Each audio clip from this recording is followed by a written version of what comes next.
자, 하나님의 나라를 꿈꾸는 사람, 이런 주제로 오늘 오후 시간에 잠깐 은혜를 받습니다. 김동호 목사님이 쓴 글 가운데 깨끗한 고백이라는 글이 있습니다. 내용이 이렇습니다. 기독교 신앙은 죽어서 하나님 나라에 들어가는 것도 중요하게 생각하지만 우리가 살아가는 이 세상에 하나님의 나라가 임하게 하는 것 역시 중요하게 생각하는 종교입니다. 예수께서 우리에게 나라이 임하옵시며 라고 기도하라 하신 것은 우리가 그렇게 기도하고 노력하면 이 땅 위에도 하나님의 나라가 임할 수 있음을 약속하신 것입니다. 현실이 힘들 때 이 기도를 그치지 마십시오. 이런 내용의 글입니다. 여러분, 실제로 그렇죠. 때로는 현실이 너무 견디기 힘들어서 주님이 금세라도 오시면 좋겠습니다. 주님 오심을 간절히 바랄 때가 있습니다. 하지만 어둠의 영이 강력한 올무처럼 우리를 감싸고 일어설 힘조차 없어서 신음할 때, 그때에도 주님은 말씀하십니다. 지금 내가 있는 곳에 나의 나라가 임하게 하라. 가장 연약한 순간에도 우리에게 희망이 있는 것은 천국의 소망이 결코 미래에 국한되지 않는다는 사실입니다. 우리는 할 수 없어도 주님은 하실 수 있고, 우리는 포기할지라도 결코 주님은 우리를 포기하지 않습니다. 오늘 사막과 같은 이런 우리의 삶 가운데 주님의 나라가 임하기를 소망하시길 바랍니다. 그 믿음이 우리를 다시 살게 하실 것입니다. 오늘 성경에 보니 두 렙돈을 넣는 과부의 이야기가 소개됩니다.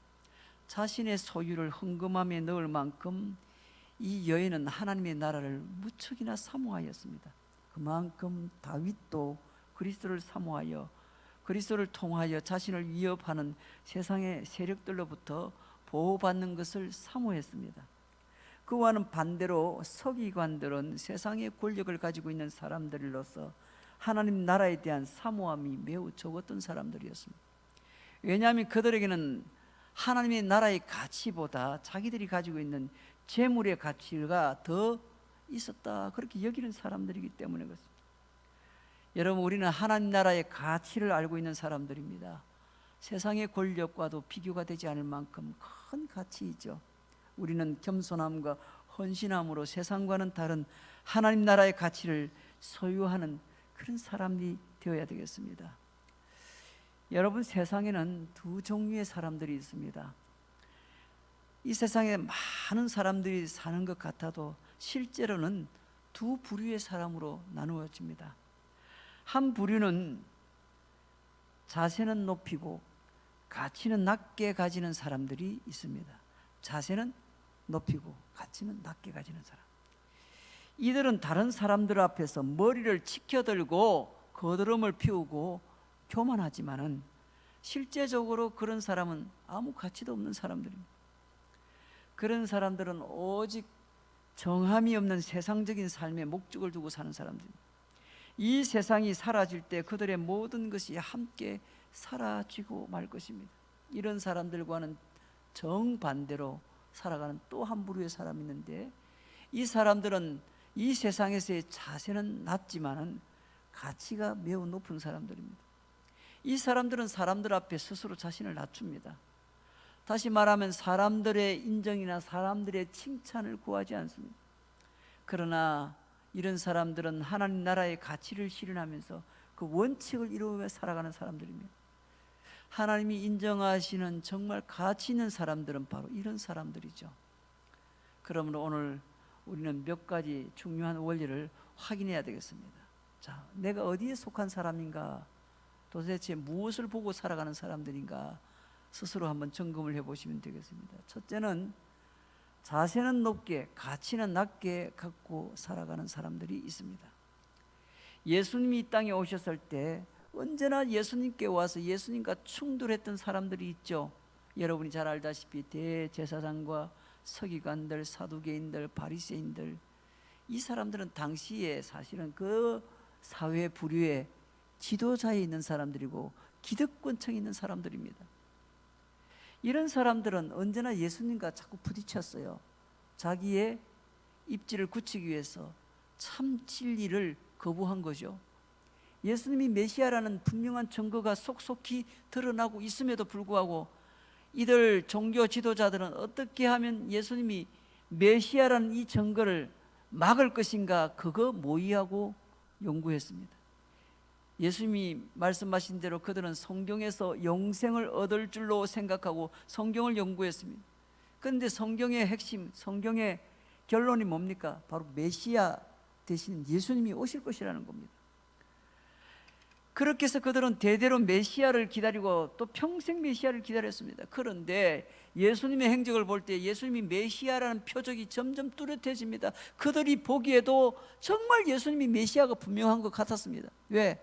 자신들이 성경을 연구한 사람들이니까 이 땅에 오신 예수님을 보고 뭐예요? 그분이 바로, 그 예수님이 바로 성경에서 말하는 메시아가 분명하구나. 그들도 점점 더 확신하게 되고 알게 되었다는 겁니다. 그렇다면 어떻게 행동을 처해야 됩니까? 성경에서 말하는 그 예수님, 그 메시아가 이분이 분명하구나, 점점 더 증거가 뚜렷해지고 분명해진다면 그들이 어떤 태도를 취해야 됩니까? 당연히 그들은 예수님 앞에 가서 뭐예요? 엎드려야 됩니다. 낮춰야 되죠. 그리고 그분을 메시아로 모시고 섬겨야 되지 않습니까? 그런데 그들이 어떤 소리를 합니까? 요한복음 11장 47절에 보면 그들은 이런 말을 합니다. 이에 대제사장들과 바리새인들이 공회를 모으고 이르되 이 사람이 많은 표적을 행하니 우리가 어떻게 하겠느냐. 이 사람이 많은 표적을 행하니 우리가 어떻게 하겠느냐. 여러분, 표적이라는 것은 뭡니까? 예수님이 바로 메시아를 증거하는 하나의 드러내는 기적 아닙니까? 그런데 그들은 그 증거가 뚜렷한 그 메시아를 거부합니다. 그것을 인정하는 순간 그들이 가졌던 모든 기득권이 다 날아가 버린다고 생각했기 때문에 그렇습니다. 높은 모자를 쓰고 긴 옷을 입고 그렇게 거드름을 피웠던 그들의 삶을 다 이제는 내려놓아야 되는 겁니다. 더 이상 사람들의 존경을 강요할 수도 없어지는 겁니다. 그래서 그들은 스스로 불안해지기 시작했어요. 그래서 어떻게 해요? 결국은 메시아를, 예수님을 죽이기로 결의하게 됩니다. 요한복음 11장 53절에 이날부터는 그들이 예수를 죽이려고 모의하니라. 이날부터, 이날이 어떤 날입니까? 예수님이 성경에 말씀하고 있는 메시아라는 사실을 확실히 알게 된 때부터 오히려 반대로 예수님을 죽이려고 모의했다 했습니다. 정말 제대로 알게 되었다면 어떻게 해요? 예수님을 오히려 메시아로 인정하고 섬기면서 그 앞에 가서 자기를 낮춰야 될 것 아닙니까? 이것은 그들이 스스로 일평생 추구했던, 일평생 그들이 뭘 추구했던 가치관을 갖고 있었습니까? 장차 메시아가 오실 거야. 그렇게 성경을 연구하고 성경을 가르쳤던 사람들 아닙니까? 아니, 그랬던 그들이 그들 스스로가 믿고 있었던 가치를 짓밟아 버린 겁니다. 그 사람들은 한마디로 전혀 가치 없는 인생들입니다. 예수님이 유월절 기간에 예루살렘에 올라와 있을 때 바리새인과 사두개인과 서기관들이 번갈아 예수님에게 질문 공세를 퍼붓습니다. 그들은 한 가지라도 진리를 배우고 싶어서 질문한 게 아니라 어떻게 하면 예수님을 공경에 빠뜨릴까 하고 와서 토론과 질문을 했던 겁니다. 예수님은 그들이 일부러 만들어낸 모든 질문 공세에 예수님께서는 하나같이 지혜롭게 답변을 합니다. 그들이 더 이상 질문할 게 없어졌습니다. 누가복음 20장 40절에 보면 그들은 아무것도 감히 더 물을 수 없음이더라 했습니다. 그럴 때 예수님은 도리어 그들에게 질문을 하심으로 그들의 무지와 무가치를 일깨워 주십니다. 그래도 그들이 깨닫지 않자 백성들에게 그런 사람을 닮지 않도록 경계를 합니다. 누가복음 20장 46절에 보니 긴 옷을 입고 다니는 것을 원하며 시장에서 문안받는 것과 회당의 높은 자리와 잔치의 윗자리에 앉기를 좋아하는 서기관들을 삼가하라 했습니다. 여러분, 오늘날도 어떻습니까? 어떻게 하면 하나님의 나라를 세울 것인가, 어떻게 하는 것이 교회에 유익할 것인가, 이거 생각하지 않고 어떻게 하면 자기 체면을 세울 것인가 생각하는 사람들이 있습니다. 어떻게 하면 자기 목소리를 높이고 사람들의 인정을 받을 것인지 관심을 가지는 겁니다. 그런 사람들은 하나님께서 인정해 주지 않습니다. 사랑하는 성도 여러분, 자세를 결코 높이지 마십시오. 자세는 낮춰야 되는 겁니다. 반면에 어떤 사람들이 있습니까? 두 번째로 자세는 낮게 가치는 높게 갖고 살아가는 사람들이 있습니다. 교만하고 무가치한 유대인 종교 지도자들과 달리 비록 자세는 낮으나 가치는 높은 사람이 있습니다. 예수님은 전혀 다른 두 사람을 그 예로 제시를 했습니다. 그 중에 한 사람은 모든 사람이 존경에 맞지 않는 다윗입니다.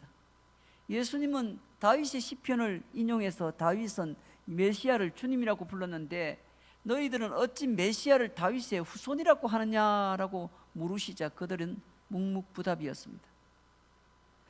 여러분, 이런 높은 차원의 질문에 누가 감히 답을 할 수 있겠습니까? 아니, 다윗도 예수님을 주님이라 불렀는데 너희들은 어떻게 메시아를 다윗의 후손이라고 말하느냐는 겁니다. 시편 110편에서 다윗이 이렇게 말합니다. 여호와께서 내 주에게 말씀하시기를 내가 내 원수들로 내 발판이 되기까지 너는 내 오른쪽에 앉아있으라 했도다. 여호와께서 시온산에서부터 주의 권능의 큐를 내 보내시리니 주는 원수들 중에서 다스리소서. 여기 앞에 등장하는 주는 여호와 하나님을 가리키고 두 번째 주는 메시아를 가리키는 겁니다. 그래서 시편 110편을 통해서 확실하게 알 수 있는 것은 다윗은 메시아의 백성이 되기를 원했다는 것입니다. 오실 예수 그리스도의 백성이 되기를 다윗이 원했다는 겁니다. 여러분, 고대의 왕이란 요즘의 대통령과 같은 사람이 아닙니다. 오늘날에는 민주주의 사회가 되어서 국민이 주권을 가지고 오히려 통치자를 선출하지 않습니까? 그러다가 마음에 안 들면 그 대통령도 탄핵을 해서 끌어낼 수 있는 겁니다. 이게 민주주의입니다. 그러나 고대의 왕이란 뭡니까? 고대의 왕이란 것은 바로 그 본인이 자기가 바로 주인입니다. 백성은 아무 권한이 없습니다. 그런데 무소불위의 권력을 가졌던 왕이, 다윗 왕이 자기 외의 주를 언급하는 것이 그가 얼마나 겸손하게 자기를 낮추고 있는지를 잘 보여주는 겁니다. 다윗은 왕이었습니다. 왕이었던 자신이 자기를 낮추고 주님을 언급하고 있다는 겁니다. 다윗은 메시아 앞에 자기 왕자를 내어드린 사람입니다. 다윗은 왕이었지만 참 왕이신 메시아 앞에서는 백성 중에 있기를 원했습니다. 이처럼 다윗은 자기를 완전히 낮추었지만은 그는 진정으로 높은 가치가 있는 사람이었습니다. 요한계시록 4장에 보면은 하나님과 예수님과 성령을 둘러서 24장로들이 왕관을 쓰고 보좌에 둘러 앉아 있었습니다. 그런데 그 24장로가 보좌에 자기들의 왕관을 벗어서 드리면서 하나님을 찬양하는 장면이 요한계시록 4장 10절 이하에 나옵니다.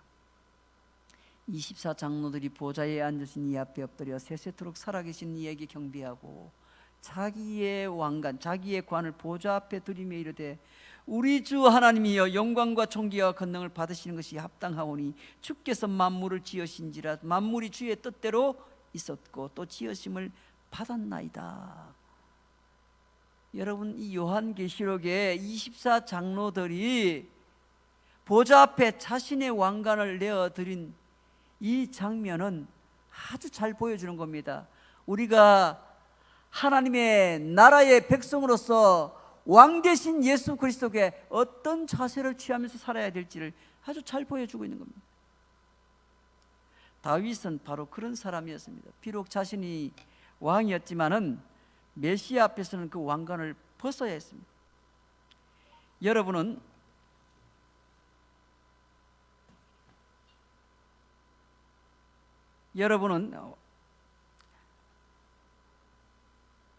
메시아 앞에서, 왕 앞에서 그렇게 모든 것을 이렇게 다 자신이 가진 것을 내려놓을 수 있는지 우리 스스로 한번 돌아봐야 되겠습니다. 요한계시록 4장에 등장했던 이 24장로의 모습은 바로 그런 모습이죠. 하나님 앞에 자신의 왕관을 벗는 훈련이 이 땅 위에서 꼭 필요합니다. 교회에서는 자세를 낮추는 연습을 해야 되는 겁니다. 교회에서는. 그래서 교회 공동체에서 성도들로서 또 교회 특별한 직분을 맡은 사람이든 누구든지 간에 하나님 앞에 자기 자신을 자꾸 낮추는 자세를 가져야 됩니다. 여러분, 교만은 패망의 앞잡이인 겁니다. 교만에서 타락한 것이 누굽니까? 바로 사탄입니다.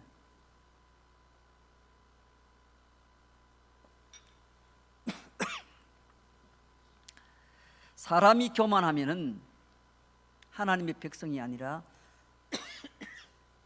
사단의 백성이 되는 겁니다. 다윗은 왕이었지만은 참 왕 앞에서 자신을 겸손하게 낮춥니다. 오늘날 왕도 아닌 사람들이 자신이 왕인 줄 착각하고 있습니다. 그것은 자신을 높게 생각하는 것입니다. 또 한 사람, 다윗 왕에 의해서 또 한 사람을 소개하는데 철저히 자기를 낮춘 사람, 바로 과부의 이야기를 하고 있습니다. 이 과부는 가진 것이 하나도 없는 정말 불쌍한 여인이었습니다. 그 여인이 가진 전 재산이 동전 겨우 2개였습니다. 그런데 하나님을 의지하고 하나님을 철저히 높이고 싶었던 이 여인은 그의 전 재산을 연보궤에 넣어버렸습니다. 자기의 전 재산을 하나님께 드리고도 그 여인은 마음이 평안할 수 있었던 것은 그녀의 마음은 눈에 보이는 세상 나라가 아니라 하나님의 나라를 생각하고 있기 때문이었습니다. 예수님이 이 과부 이야기를 하신 것은 헌금할 때 있는 대로 다 내라는 그런 의미가 아닙니다. 오히려 자신의 모든 것을 다 드리고도 하나님의 나라를 위하여 헌신하였으므로 즐거워할 수 있었던 그런 사람이 되라는 뜻입니다. 다윗 왕과 비교하면 어느 것 하나 비슷한 면이 하나도 없는 이 이름 없는 과부, 그러나 이 과부가 오직 하나님을 높였다는 그런 면에서 다윗 왕과 같은 그런 가치가 있는 사람이었습니다. 하나님은 이 왕의 믿음이나 과부의 믿음이나 같은 가치로 보시고 그 헌신을 같은 중요성으로 받아주고 있다는 사실입니다. 그러므로 여러분, 우리 자신은 왕이 아니어서 하나님 앞에 가치 있게 살 수 없다고 그런 생각하지 마시길 바랍니다. 정함이 없는 이 땅의 소유와 사람들의 인정과 인기를 위해 살지 말고 하나님께 헌신하여 하나님께 인정받는 그런 가치 있는 삶을 살아가시는 여러분 되시기를 주의 이름으로 축원합니다. 마지막 결론입니다. 세 번째로, 그러므로 자세는 낮게, 가치는 높게 하면서 살아야 합니다. 오늘 마가복음 10장 24절 25절에 가보면요, 이런 말씀이 등장합니다. 예수께서 다시 대답하여 이르시되 얘들아, 하나님의 나라에 들어가기가 얼마나 어려운지 낙타가 바늘기로 나가는 것이 부자가 하나님의 나라에 들어가는 것보다 쉬우니라 했습니다. 여러분, 낙타가 바늘기로 나가는 것, 낙타 알죠? 여러분, 바늘기는 어떤 정도의 구멍인지 알죠? 그 큰 낙타가 바늘기에 있는 그 구멍으로 과연 들어갈 수가 있겠습니까? 얇은 실이 바늘기로 싹 이렇게 들어갈 수가 있지, 그 큰 덩치의 낙타가 어떻게 지나가겠어요? 아니, 이런 말도 안 되는 예화를 왜 예수님이 드셨죠? 그렇게 낙타가 바늘기로 그렇게 나가는 것이 부자가 하나님의 나라에 들어가는 것보다 쉽다 했습니다. 이게 어느 정도 비유입니까? 우리에게 가장 우리를 힘들게 하고 가장 우리를 어렵게 만들고 가장 우리를 고통스럽게 만드는 게 뭐라는 겁니까? 교만입니다. 내가 좀 가졌다고, 내가 좀 배웠다고, 남들보다 내가 좀 잘났다고 하는 이 교만, 내가 가지고 있는 그 알랑한 세상에서의 재산, 내가 좀 배웠다는 그 많은 학식, 높은 자리, 이런 것들이 오히려 우리가 하나님의 나라의 백성으로 살아가는데, 하나님의 나라의 백성으로서 하나님의 나라를 사람들 앞에 드러내고 그 하나님 나라 가운데 내가 들어가는 것이 얼마나 어려운지, 또 때로는 그것이 얼마나 큰 장애물이 되는지를 보여준 것입니다. 실제로 지금 우리가 살면서 말 그대로 뼈저리게 절감하는 내용 아닙니까? 예? 그저 조금만 내게 손해가 있다면, 조금만 내게 부족한 게 있다면, 내게 이미 주어진 수많은 것들과 또 많은 좋은 것들은 다 버려둔 채 나에게 조금 불리하고 조금 덜 가지고 조금 부족한 것 가지고 온갖 세상이 끝난 사람처럼 절망하고 불평하고 원망하고 그렇게 살지 않습니까? 왜 그렇게 반응이 일어날까요? 바로 하나님의 나라는 바라보지 않고 세상을 보고 살기 때문에 그런 겁니다. 세상을 보고. 그래서 계속 그런 갈등과 고통이 일어나는 겁니다.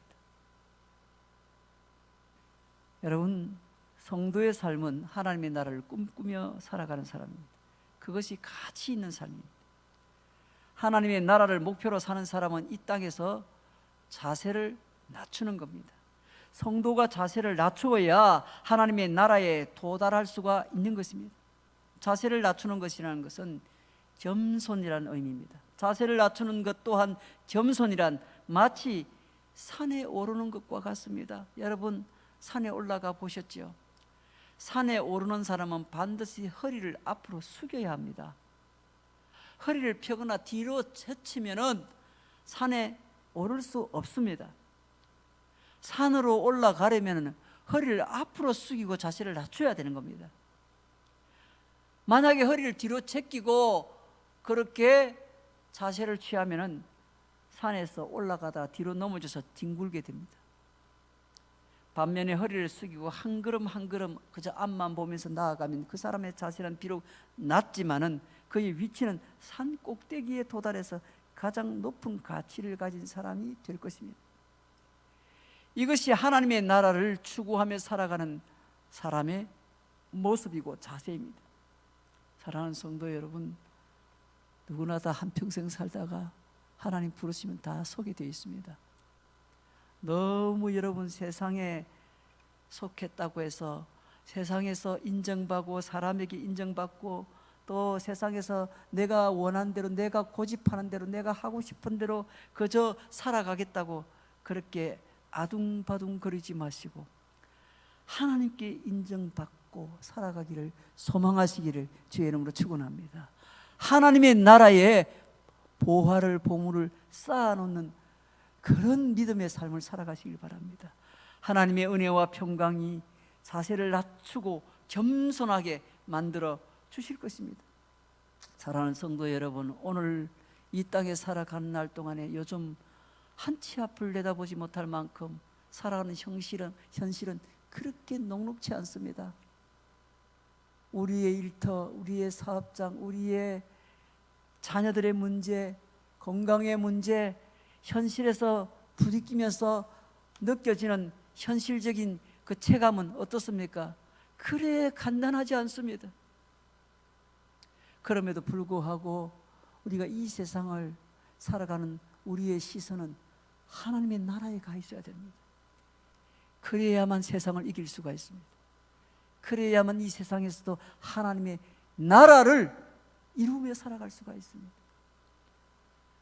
자신도 모르게 어느 날 이 제사장들과 바리새인들과 서기관들처럼 세상에서의 누리는 그런 기득권에 젖어서 자신도 모르게 그런 기득권에서 조금만 손해를 보고 조금만 부족해도 원망과 불평을 하면서 살아가고 있는 모습이 우리 자신의 모습은 아닌지 잘 돌아보시면서 우리 스스로 외쳐야 할 것입니다. 나는 하나님의 백성이야.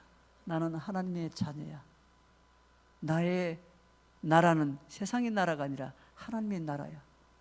내가 세상에 살아가는 가운데도 내가 하나님의 나라의 성도로서 하나님께서 나에게 주시는 평안과 위로와 기쁨 속에서 그렇게 나는 살아갈 거야.